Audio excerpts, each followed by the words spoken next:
Hello guys, Lego Master Reviews here, and today I'll be doing a review on the LEGO Star Wars set 75386 Paz Vizsla and Moff Gideon Battle. This set is 289 pieces and it retails for $39.99 in the US. You get 4 minifigures included in this set, that being a slightly updated Paz Vizsla minifigure as well as Moff Gideon and 2 Imperial Praetorian Guards. So with that out of the way, let's jump right on into this review. The first minifigure we're going to take a look at here is Paz Vizsla. There's a few different changes here compared to the original one, which I do have, and we'll compare them in a second, but I want to just take a look at the minifigure itself first. You can see the helmet looks really great here with kind of some chrome colors on the side printer there, which looks very nice. Underneath, you just get a plain black head. We never see his face in the Mandalorian, so it makes sense why he doesn't have a face print. On the armor piece, you can see you get some very nice printing there, and on the side you get the Mythosaur printed, which is also very cool. And on the back you get this cool little brick build section, which is a bit different from the original as well, but like I said, we'll compare in a little bit here. But just taking a look at the blaster now, you can see you get a very cool translucent orange piece in the front, which I really like, as well as a few clip pieces. And I really like how they added this piece here, so you can have Paz Vizsla make his final stand with his overheated blaster. So that's also a very cool detail. You can see underneath that you get some torso printing and as well as some very cool leg printing there, which is also very nice. And just removing the armor piece, I'll show you what the front and back torso print looks like without that. You can see it's a little bit more detailed than the armor piece, so for the most part it is the same. And on the back you also get a very nice back torso print. So overall, a very cool minifigure, but now we'll compare the two. Now comparing the two versions, we have the older version here and the newer version here. And right off the bat, you can see the blaster is definitely an improvement from the original. I think that is just night and day there, but just removing the blasters for now, let's compare the minifigures. And you can see on the helmet, there's a few differences. For one, you can see that there's no printing on the original, and on the new one, you get some printing on the side of the helmet there, as well as this little black line underneath that. So that's also a new detail. And on the back, you can see that there's a clip on the original, so you could attach his blaster, and on the new one, there isn't, because I think this version would be too big for that. And then on the legs, you can also see that on the hips, there's a bit of printing there in the middle, and on him there isn't. So I don't really know why they opted to get rid of that, but that is a bit of a difference. And on the torso, you can see that some of the details on the pouches are a bit different, but other than that, they're basically the same minifigure. I believe the shoulder armor is the exact same, and everything else on the torso is the exact same. So yeah, overall, I think it still is a very nice improvement, especially with some of the details on the helmet, the side printing and stuff. And I'm very happy with the inclusion of a new and updated Paz Vizsla minifigure. Next up is another phenomenal minifigure, and definitely the standout minifigure of the set, and that's Moff Gideon. The helmet on him just looks absolutely incredible. I'm so glad LEGO decided to make a new mold and not just reuse the Gar Saxon one like they did for the armor. So that is just really cool. I think this just looks phenomenal there with all the detailing on it, the red printing. And underneath, you get a phenomenal face print. It literally looks like Gus Fring from Breaking Bad. That's the only thing I see when I just look at that face print. But it is very accurate to his look he also had in Season 3. So that's very cool. And on the back side, you get a much more angry expression. You also get a hairpiece included here, which is very cool. I'm glad LEGO decided to do that. And that's what it looks like on the angry side. And on the other side with the more calm expression too. LEGO did also change the skin tone on him. I'm not quite sure why. This is the original Moff Gideon compared to him. So I think both the skin tones work. I think it's really up to personal preference which one you like. But yeah, like I said, I think they both work, honestly. You can also see he has a phenomenal torso print there with some belt detailing, as well as really cool leg printing. And just removing this jetpack mold, you can see that underneath that, you get some very nice back torso printing. And speaking of the jetpack, it's pretty much the same mold. I think it is the same mold from the Mandalorian battle pack we just got that released on the same day, except it's in black here. And you also get a printed tile there too. So I think it looks very good. The only thing I could really ask out for on this minifigure is just the inclusion of a cape, just because he did have a cape when he showed up in this really cool armor. I think a cape like this one that the original Moff Gideon came in would have been really cool on him, and obviously, you can't add that to him. And I did actually make a short upgrading this minifigure with that cape, so you can check that out on my channel if you want. But yeah, other than that, I think this minifigure is phenomenal. I just think a cape would have looked really cool on him. The last two minifigures you get included are 2 Praetorian Guards, and I think they both look great. They have a brand new helmet mold here, which looks phenomenal. Underneath, you get a blank red head, as well as a really nice torso print and leg print. I do think the leg print should have been a dress piece, so I just don't think the legs work very well. I think that print and the dress piece would have looked a lot better than what we have here, but honestly, I don't think it's that much of a deal breaker for me. I also really like the back torso printing. The only thing that really makes them different from each other is the weapons they have. You can see this one has more of a stick there with some the purple translucent pieces, and this guy has more a double-ended staff. So I think they both look pretty cool, and obviously, if you give one of these weapons to Moff Gideon, he also looks really cool too. So yeah, overall, pretty great minifigures. I do think 3 should have been included though, just because there's 3 in the scene when they're taking down Paz Vizsla. So that would have been very cool. But we are getting a Praetorian Guard in the 2024 Advent calendar, but still doesn't make up for the lack of a 3rd minifigure in this set.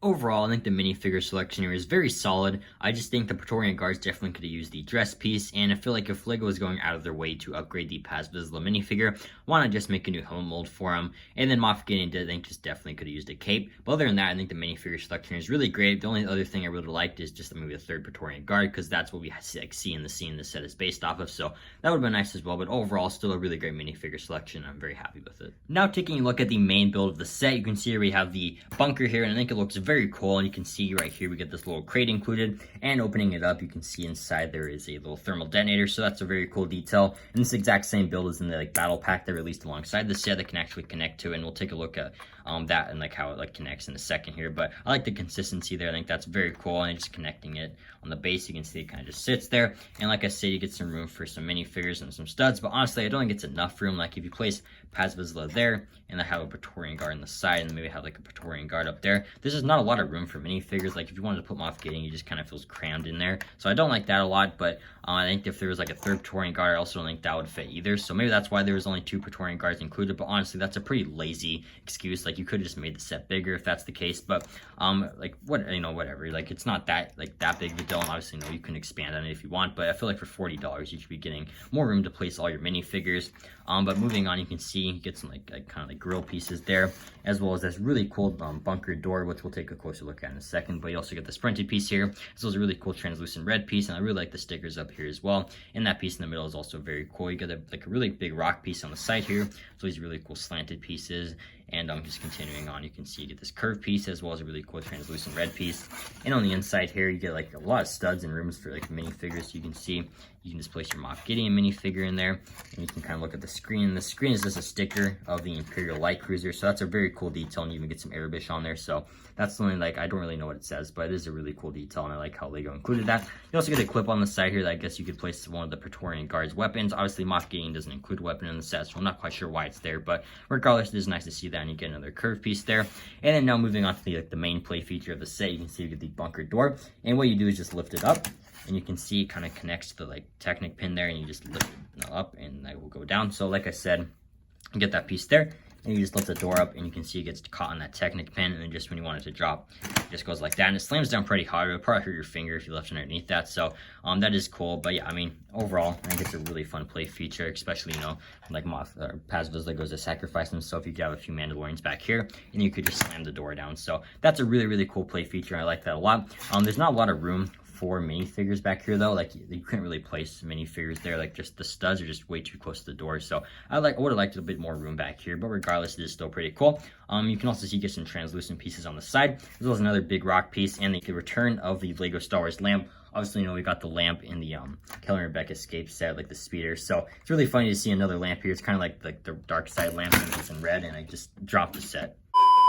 Like I was saying though, you get a lamp on the side here, and moving back to the door, now we'll take Paz Vizsla out of the way, and you can see the actual door for the bunker is very detailed. I like all the tiling off. It's kind of textured too, kind of almost 3D. It's kind of poking out there. I also really love the shape for the window there. Kind of makes the effect that there's a window. There's no clear pieces though, but it is really cool that it gives that effect. And lifting it up, getting you a better idea of what it looks like. I think that looks very cool, and you can also see it's a pretty thick door too. So overall, I just really love the look of this. As far as the front goes, but on the top, I'm not a huge fan, because I feel a lot of these pieces could have been tiled off. I get these ones here, you can see how the door has to kind of lift through those ones, but I feel a tile here, a bunch of tiled pieces just would have looked so much better. I really don't know why, especially for a $40 set. You feel a few tiled pieces could have been included here, and even here those kind of angled pieces do exist in a tile piece. So I really don't know why that wasn't included. It annoys me a lot, and when I was building the set, I didn't think I was done, because it feels wrong. It doesn't feel like a complete set, so I don't like that a lot. I just think that's very annoying, and it even kind of takes away from the display ability, especially since they're all different colors too. They could have just been gray tile pieces, so that's very annoying in my opinion. But regardless, I think if you have it on a high shelf, you probably wouldn't notice that, and if you have tile pieces, you can do that yourself. But still, for a $40 set, you would expect that. But you can also see you get this little tower here, and you can actually remove that, and inside you'll find some green studs, which is very cool. It's just the extra ammunition to the actual stud shooter here, and you can see it does a full 360. You can't move up or down. It's just just kind of like stuck there, but it can rotate, which is very cool. And you just fire it off like a normal stud shooter. Really nothing that special about it. You can take it off very easy, and it also stays in place. It's just held on by like 3 studs there, and there's room to seat 1 minifigure on it, so we can take Moff Gideon or any of the other minifigures, honestly, but I think Moff Gideon makes the most sense, and then you can kind of like fire the studs towards Moff Paz Vizsla. So that's very cool, and he just kind of sits up there and rotates. And you can also like place other pieces, like you could place Moff Gideon's extra hair piece, or maybe some of the thermal detonators. So that's also very cool. Yeah, overall, I think the build here is very cool, but I think like for $40, Lego definitely could have tiled that off, and you could have made a little bit more room for the minifigures. And one other thing I forgot to mention is there's actually a sticker on like the doors here. You can kind of see it's at an angle, but there are some stickers there, which is very cool. Something you wouldn't notice if you didn't have the set. So that's also very nice. But yeah, like I said, I just think a lot of like little things could have been changed here, especially when like a $40 set, you'd expect like some just better detailing. So I mean, yeah, overall definitely not terrible, but there's a few things I don't like about it. And like I said earlier, you can connect the set to the Ambush on Mandalore Battle Pack, and I think it looks very cool. This is one of the ways you can do it. It's more of like a straight line. It'll probably work better for a shelf, but there's another way to do it. But it just connects by the like little clip piece there connecting to that. So it looks very cool. And like if you buy both these sets, they go great together. And like I said, has like the same kind of like little storage container there. So it does look very cool, and they definitely feel like 2 sets that go great together. But now I'll show you how it looks with the other connection that you can do. This is the other way you can connect the set, and I think it also looks really great. It's part of the better look for like a display, but if you're displaying it on a shelf, it might not look the best just because you're kind of just looking at it from that angle. But I do think as far as like maybe like a kid playing with it, this would be the funner way to do it. So I like this a lot. I think it looks very cool, and like I think these sets just go great together. But that is going to do it for my review on the LEGO Star Wars Paz Vizsla and Moff Gideon battle. Overall, this is a very cool set, but there's just a few things I don't like about the build, and there's a few things I don't like about the minifigures, which brings my score down to an 8 out of 10. I still think this is a really cool set, and I feel like if you can find it on sale, it's definitely worth picking up. But for $40, LEGO definitely could have just done a few better things on the set, I think. But I feel like if you are getting the battle pack and you're just at the LEGO store and you just see this set, it probably is worth getting for $40 just to complete the set. But if you can hold back, I feel like this set's definitely worth picking up on a sale. But let me know in the comments down below what you think of this set, and if you have it, what do you think of it, and I hope you enjoyed this review, and have an incredible day.